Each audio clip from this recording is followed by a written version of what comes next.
Perfect self-expression or the divine design. No wind can drive my bark astray, nor change the tide of destiny.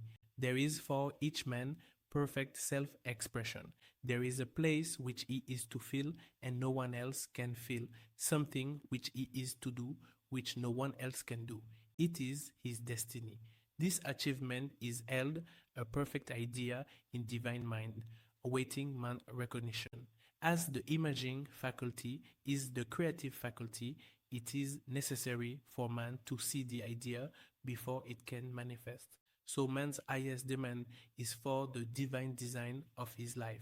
He may not have the faintest conception of what it is, for there is possibly some marvelous talent hidden deep within him. His demand should be, infinite spirit, open the way for the divine design of my life to manifest. Let the genius within me now be released. Let me see clearly the perfect plan. The perfect plan includes health, wealth, love, and perfect self-expression. This is the square of life which brings perfect happiness. When one has made this demand, he may find great change taking place in his life. For nearly every man has wandered far from the divine design. I know in one woman case it was as though a cyclone had struck her affair, but readjustment came quickly and new and wonderful conditions took the place of old one. Perfect self-expression will never be labor, but of such absorbing interest that it will seem almost like play. The student knows also, as men come into the world financed by God, the supply needed for his perfect self-expression will be at hand. Many a genius has struggled for years with the problem of supply when his spoken word and faith would have released quickly the necessary fund. For example, after the class, one day, a man came to me and handed me a cent. He said, I have just 7 cents in the world and I'm going to give you one, for I have faith in the power of your spoken word. I want you to speak the word for my perfect self-expression and prosperity. I spoke the word and did not see him again until a year later. He came in one day, successful and happy, with a roll of yellow bills in his pocket. He said, immediately after you spoke the word, I had a position offered me in a distant city, and am now demonstrating health, happiness, and supply. A woman's perfect self-expression may be in becoming a perfect wife, a perfect mother, a perfect homemaker, and not necessarily in having a public career. Demand definite leads, and the way will be made easy and successful. One should not visualize or force a mental picture. When he demands the divine design to come into his conscious mind, he will receive flashes of inspiration and begin to see himself making some great accomplishment. This is the picture or idea he must hold without wavering. The thing man seeks is seeking him.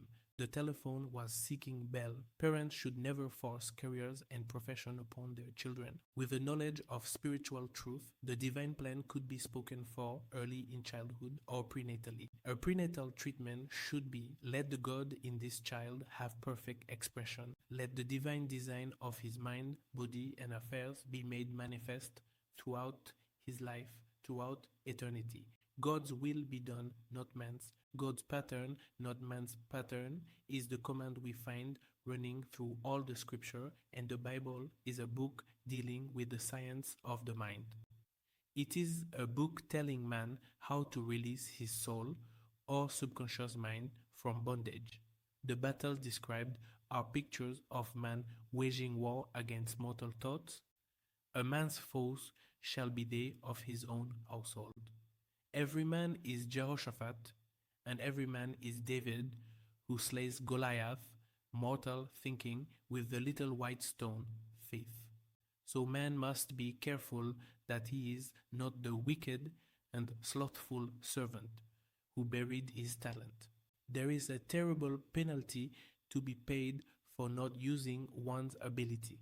Often, fear stands between man and his perfect self-expression. Stage fright has hampered many a genius. This may be overcome by the spoken word or treatment. The individual then loses all self-consciousness and feels simply that he is a channel for infinite intelligence to express itself through. He is under direct inspiration, fearless and confident, for he feels that it is the Father within him who does the work. A young boy came often to my class with his mother. He asked me to speak the word for his coming examination at school. I told him to make the statement, I am one with infinite intelligence. I know everything I should know on this subject. He had an excellent knowledge of history but was not sure of his arithmetic. I saw him afterward and he said, I spoke the word for my arithmetic and passed with the highest honors, but thought I could depend on myself for history and got a very poor mark. Man often receives a setback when he is too sure of himself, which means he is trusting to his personality and not the Father within. Another one of my students gave me an example of this. She took an extended trip abroad one summer, visiting many countries where she was ignorant of the languages. She was calling for guidance and protection every minute, and her affairs went smoothly and miraculously. Her luggage was never delayed nor lost. Accommodation were always ready for her at the best hotel, and she had perfect service wherever she went. She returned to New York. Knowing the language, she felt God was no longer necessary, so looked after her affairs in an ordinary manner. Everything went wrong. Her trunks delayed amid inharmony and confusion. The student must form the habit of practicing the presence of God every minute. In all thy ways, acknowledge Him. Nothing is too small or too great.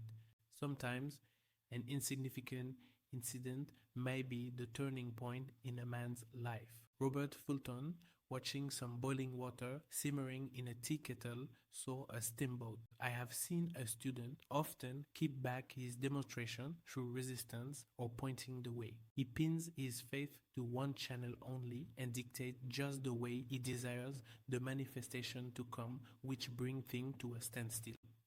My way, not your way, is the command of infinite intelligence. Like all power, be it steam or electricity, it must have a non-resistant engine or instrument to work through, and man is that engine or instrument. Over and over again, man is told to stand still. O Judah, fear not, but tomorrow go out against them, for the Lord will be with you. You shall not need to fight this battle. Set yourselves, stand ye still, and see the salvation of the Lord with you. We see this in the incidents of the $2,000 coming to the woman through the landlord when she became non-resistant and undisturbed, and the woman who won the man's love after all suffering had ceased. The student's goal is poise. Poise is power, for it gives God power, a chance to rush through man, to will and to do its good pleasure. Poised, he thinks clearly and makes right decision quickly. He never misses a trick. Anger blurs the vision, poisons the blood, is the root of many diseases, and causes wrong decision leading to failure. It has been named one of the worst sins as its reaction is so harmful. The student learned that in metaphysics, sin has a much broader meaning than in the old teaching. Whatsoever is not of faith is sin. He finds that fear and worry are deadly sins. They are inverted faith, and through distorted mental picture bring to pass the thing he fears. His work is to drive out these enemies from the subconscious mind. When man is fearless, he is finished. Maeterlinck says that man is God afraid. So, as we read in the previous chapter, man can only vanquish fear by walking up to the thing he is afraid of. When Jehoshaphat and his army prepared to meet the enemy, singing, Praise the Lord, for his mercy endureth forever, they found their enemies had destroyed each other and there was nothing to fight. For example, a woman asked a friend to deliver a message to another friend. The woman feared to give the message as the reasoning mind said, Don't get mixed up this affair, don't give that message. She was troubled in spirit, for she had given her promise. At last, she determined to walk up to the lion and call on the law of divine protection. She met the friend to whom she was to deliver the message. She opened her mouth to speak it when her friend said, "So and so has left town." This made it unnecessary to give the message, as the situation depended upon the person being in town. As she was willing to do it, she was not obliged to, as she did not fear the situation vanished. The student often delays his demonstration through a belief in incompletion. He should make this statement: "In divine mind there is only completion, therefore my demonstration is completed. My perfect work, my perfect home, my perfect health. Whatever he demands are perfect idea registered in divine mind and must manifest under grace in a perfect way." He gives thanks he has already received on the invisible and makes active preparation for receiving on the visible. One of my students was in need of a financial demonstration. She came to me and asked why it was not completed. I replied, "Perhaps you are in the habit of leaving things unfinished, and the subconscious has gotten into the habit of not completing, as the without, so the within." She said, "You are right. I often begin things and never finish them. I'll go home and finish something I commenced weeks ago, and I know it will be symbolic of my demonstration." So she sewed assiduously, and the article was soon completed. Shortly after, the money came in a most curious manner. Her husband was paid his salary twice that month. He told the people of their mistake, and they sent word to keep it. When man asks, believing he must receive, for God creates his own channel. I have been sometimes asked, suppose one has several talents, how is he to know which one to choose? Demand to be shown definitely. Say, "Infinite Spirit, give me a definite lead, reveal to me my perfect self-expression. Show me which talent I am to make use of now." I have known people to suddenly enter a new line of work and be fully equipped with little or no training. So make the statement, "I am fully equipped for the divine plan of my life," and be fearless in grasping opportunities. Some people are cheerful giver but bad receiver. They refuse gift through pride or some negative reason, thereby blocking their channels, and invariably find themselves eventually with little or nothing. For example, a woman who had given away a great deal of money had a gift offered her of several $1,000s. She refused to take it, saying she did not need it. Shortly after that, her finances were tied up, and she found herself in debt for that amount. Man should receive gracefully the bread returning to him upon the water. Freely ye have given, freely ye shall receive.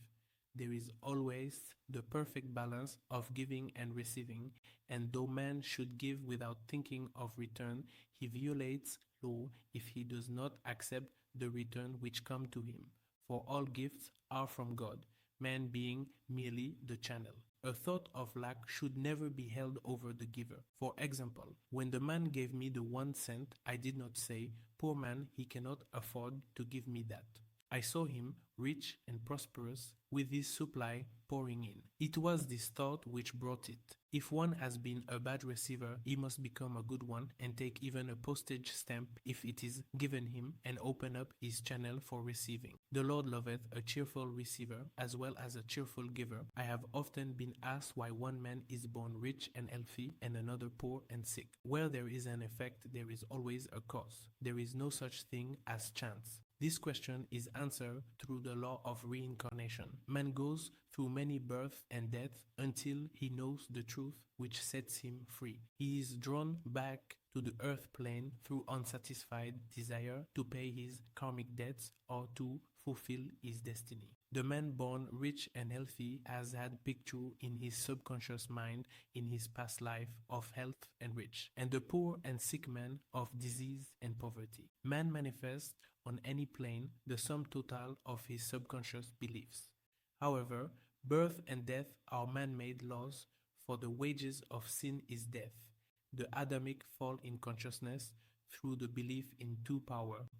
The real man spiritual man is birthless and deathless. He never was born and has never died. As he was in the beginning, he is now and ever shall be. So through the truth, man is set free from the law of karma, sin, and death, and manifests the man made in his image and likeness. Man's freedom comes through fulfilling his destiny, bringing into manifestation the divine design of his life. His Lord will say unto him, Well done, thou good and faithful servant. Thou hast been faithful over a few things. I will make thee ruler over many things, death itself. Enter thou into the joy of thy Lord, eternal life.